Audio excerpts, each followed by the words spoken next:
realize it until recently, but of all the greenhouse gas emissions, about 31% globally come from agriculture. Only 26 or 27% come from the energy industry, 31%. So we have a challenge of increasing productivity while reducing greenhouse gas emissions in order to maintain our expectations of keeping climate change in check. I'd also say that genetics is there to replace the chemicals that need to be removed in order to maintain sustainability. Now, we talked about the first green revolution of the 70s, that Norman Borlaug and the people that we praise so much gave us this ability to be here today. The second green revolution began about 15 years ago with the new genetics. And that new genetics includes biotechnology, the marker-assisted breeding, the genetic engineering. That began about 15 years ago. The next generation of that second wave of the second green revolution will include genetic engineering as well as synthetic biology, the engineering which changes the synthetic pathways of plants and microbes and algae to create the things that we need in the biomaterials and the biofuels and better foods. That will be included in agriculture, in aquaculture, and in agroforestry. Excuse me, Dr. Beachy, can I ask you to round up? Yes, you can ask, but I don't have to, do I? Yes, yeah. You have to. I was stymied by this thing. Okay, I'm just kidding. I know where the power, she has the power. The third green revolution will be a reduction in food losses or waste. That's a third green revolution that will make more food available. In some places, 40% of the food is lost to waste. And all of this will give us new innovations and new opportunities for the kind of economies that will come from nature. It's going to be based on science. It will drive the second and third generations. The early adopters will have the advantage in the marketplace. If you're too late, you'll lose the market. Indonesia is not in the market. And the question is, will Indonesia get into the market, and will you be part of the solution or not? And here's the thing, excessive and unwarranted regulations need to be sort of managed and eliminated as much as possible. And I think that's the challenge that we have in the US, and I think you have it here as well. This still isn't working, so don't blame me. Yeah, so everything is important, but we have a lot more to come. That's when science, here's the key here is when science-based decision-making is subverted due to political indecisions or inaction, food security and the new agriculture will suffer. And there's that balance between how much regulation or how much policy is there and how much science is there. So my last... Yeah, okay. This is going to take better collaboration. I hope there still are some students here, because this is where you are. We need different kind of students in agriculture. Who are the next agriculturists? They're not just the farmers and technologists, but in fact they are.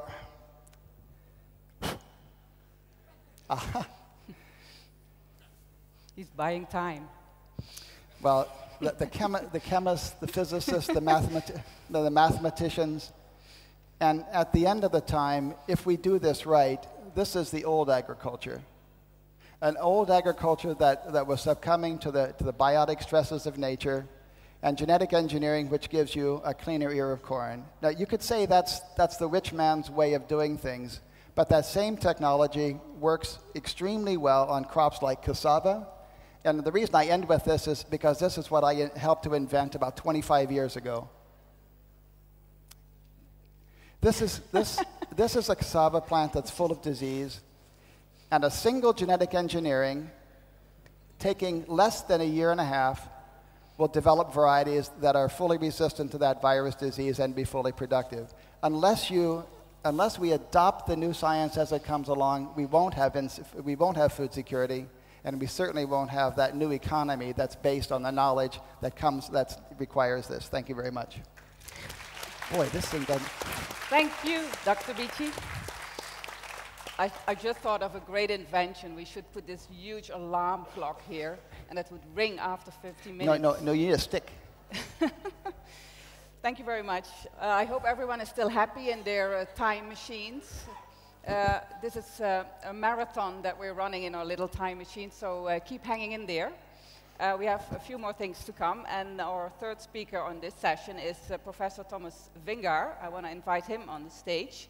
He's a Payne Distinguished Lecturer at Stanford University at the Institute for International Studies, and his main area is intelligence. He was the chairman of the National Intelligence Council until 2008.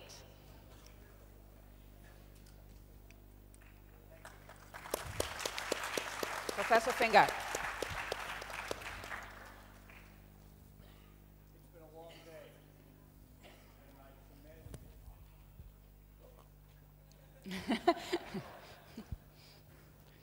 I commend everybody for their attention. I commend Gita and Dino for putting this together. My topic is geopolitics. We've heard throughout the afternoon references, most specifically in Bob Kaplan here a moment ago. Geopolitics is the study of the way nations and other international entities interact with one another. It's the context within which technology and scientific developments can be discovered, can be applied. It sets the context for investment, trade flows. It is all about power and influence, interests and identity, and fundamentally it's about issues. Some elements of it don't change. Where nations are located in reference to one another doesn't change from year to year, century to century. Politics can change very quickly. A couple of examples I think will make that point. The demise of the Soviet Union, the advent of democracy in Indonesia, the Arab Spring, not predicted with precision, but had a tremendously important impact and continue to. So in one sense, geopolitics doesn't change very much. It's a constant. But the way in which events play out, culture and history are perceived and applied, comes down to decisions made by individuals and institutions all around the globe in an increasingly interdependent world. Some of you may have expected that as the last of the formal speakers, I was going to bring it together and give you the definitive futurologist view on which countries are going to be up and which countries are going to be down and where Indonesia fits into that. I'm not going to do that because I don't know. And among the reasons I do not know is that that's going to depend 5 years, 10 years, 15 years from now on decisions that haven't been made yet. Decisions made here, decisions made in boardrooms, a lot, to adopt new techniques. And there's the darker side of envy and jealousy and alienation, incentives and potential for mobilization for extremist activities. Shift to demography. Certainly haven't dispensed with the nature of the system, but demography. What will it look like in 2025? Well, according to the World Bank, there'll be about 1 billion more people than there are today. Once upon a time, the idea of 1 billion more people in 15 years was pretty astonishing. Now, we've said that, several of us have mentioned it during the day. We're going to have 1 billion more people. As if coping with that, creating jobs, education, finding housing, transportation, food, clean water. All of that is, we can do that. We probably can. It's terrific that we are so optimistic about doing all of this. If we weren't optimistic, we surely couldn't deal with it. But 1 billion more people. But that 1 billion more people are not going to be evenly distributed.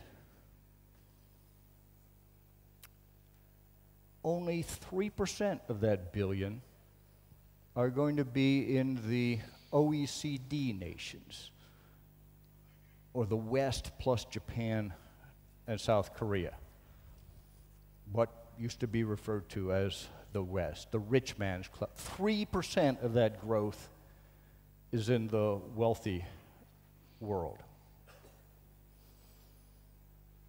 Most of the rest of that growth is in 2 countries, India and China. Even for those big countries, that's a big absorptive challenge. India and China account for the vast majority of people lifted out of poverty in the last 3 decades. Lifted out of poverty means going from $1 a day to $2 a day. So the sheer numbers are a factor. Most of the rest of that population increase, if one looked at a map, is in what is often called the arcs of instability that run from North Africa through the Middle East to South Asia and Central Asia and through Central America.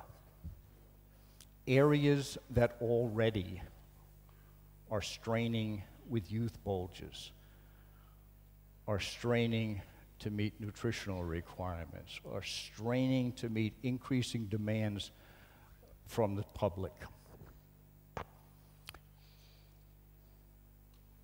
Gita mentioned the demographic dividend for Indonesia. But that changing pattern, and demography is about as predictable as social science gets.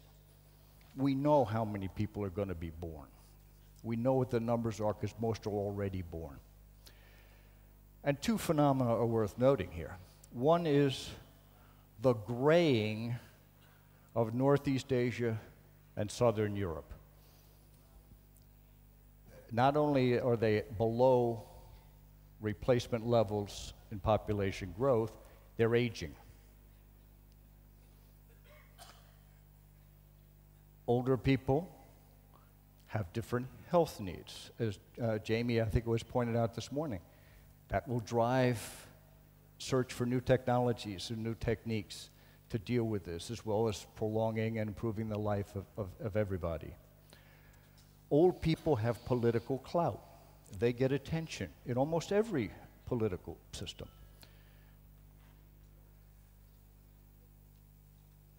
The other end are young people, youth bulges, youth who now are connected to people all over the country, all over the world, want things, make demand for education, jobs, opportunity, things that governments are increasingly expected to help provide. It's not a family affair. It's not sort of the impersonal economy. Governments are expected to do this. And youth everywhere have certain things in common, one of which is they're not patient. They're not interested in what the government did for grandma. It's what are you doing for me now? And that is healthy and that is wonderful. But it puts increasing pressure on governments to provide. These generational imbalances, in conjunction with other developments, economic, resulting climate change, perceived opportunities, is going to lead to migration. People are going to move. They'll move to where they see more opportunities. Young people moving to countries that have old people and jobs that they can't fill in order to support the social safety. But much of the world has had a pretty close identification of